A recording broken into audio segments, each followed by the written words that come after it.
আসসালামু আলাইকুম। Bangladesh Malaysia FTA ASEAN বাজারে রপ্তানির সুবর্ণ সুযোগ। বিস্তারিত জানতে সম্পূর্ণ ভিডিওটি মনোযোগ সহকারে দেখুন।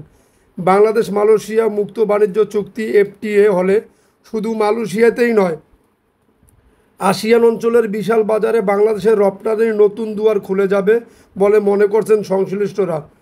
বর্তমানে বাংলাদেশ থেকে মালয়েশিয়ায় রপ্তানি হয় 293.51 মিলিয়ন মার্কিন ডলারের পণ্য, অথচ আমদানি হয় 2,604 মিলিয়ন ডলারের পণ্য। ফলে দ্বিপাক্ষিক বাণিজ্য ঘাটতি বিপুল আকার ধারণ করেছে। বাংলাদেশি পণ্যের প্রধান অন্তরায় উচ্চ শুল্ক। ভারত, পাকিস্তান ও চীনের মতো প্রতিযোগী দেশগুলো দ্বিপাক্ষিক চুক্তির মাধ্যমে শুল্কমুক্ত বা স্বল্প শুল্ক সুবিধা পেলেও বাংলাদেশি পণ্যের ওপর এখনও সর্বোচ্চ 30% পর্যন্ত আমদানি শুল্ক আরোপ করা হচ্ছে।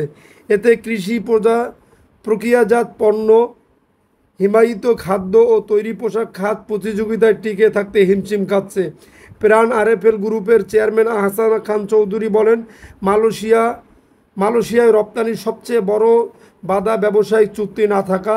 এফটিএ হলে আমরা ভারত পাকিস্তানের সঙ্গে প্রতিযোগিতা করে খাদ্যপণ্যের বাজার ধরতে পারবো। এতে প্রাণের পণ্যের রপ্তানি 5 গুণ বাড়বে। পিনাকল ফুডসের এমডি সেলিম ভুঁইয়া জানান, উচ্চ শুল্কের কারণে প্রতিযোগিতা অসম্ভব হয়ে পড়েছে।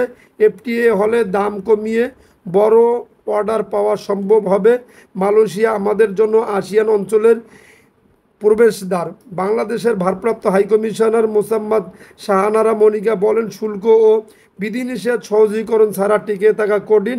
গত 1 বছরে এ বিষয়ে আলোচনায় অগ্রগতি হয়েছে।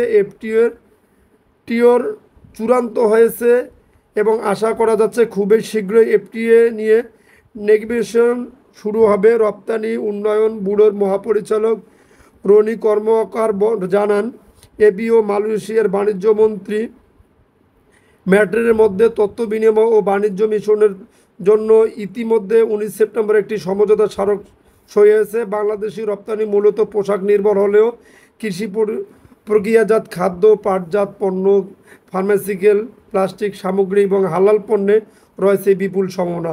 বাংলাদেশ মালয়েশিয়া চেম্বার অব কমার্সের পরিচালক বলেন, 30% শুল্ক দিয়ে টিকে থাকা সম্ভব নয়। মুক্ত বাণিজ্য চুক্তিই একমাত্র সমাধান। যদি আপনাদের নিউজটি ভালো লেগে থাকে তাহলে অবশ্যই আমাদের চ্যানেলটি সাবস্ক্রাইব করে পাশে থাকা বেল বাটনটা অন করে